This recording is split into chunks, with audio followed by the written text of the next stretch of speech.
మా వోడిని చూడండి, వాళ్ళ డాడీ ఆఫీస్‌కి వెళ్తుంటే తను కూడా వాళ్ళ డాడీతో వెళ్తానని ఎలా చేస్తున్నాడో. వాళ్ళ డాడీ వెళ్తుంటే మేము బాయ్ చెప్పేసి వెళ్దాం రారా అంటే నాకే వాడు బాయ్ చెప్పేసి రిటర్న్ వెళ్తున్నాడు.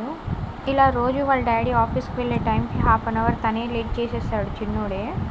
ఇంకా వాళ్ళ డాడీ వెళ్తున్న టైంకి అయితే అసలు మమ్మీ కూడా అవసరం లేదు వాడికి. చూడండి ఎలా చేస్తున్నాడో, చెయ్యిని పట్టుకుంటే చెయ్యిని అసలు విసిరి కొడుతున్నాడు.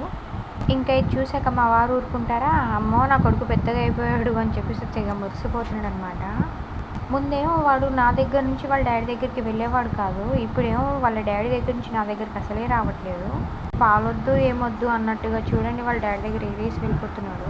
ఆఖరికి బలవంతంగా నాకైతే ఇచ్చేసి వెళ్ళిపోతున్నారు అనమాట. నాకు ఇచ్చేసి వెళ్తుంటే వాడి ఎక్స్ప్రెషన్స్ చూడండి ఎట్లా పెడుతున్నాడో, ఏడుస్తున్నాడు. వీడు ఇప్పుడే ఇలా ఉంటే పెద్దగా అయ్యాక నా దగ్గర ఏమి ఉండడేమో, ఇంకా వాళ్ళ డాడీ బ్యాగ్లో వేసి పంపించేయాలి ఆఫీస్కి. కానీ నాకైతే భలే అనిపించింది వాడు అలా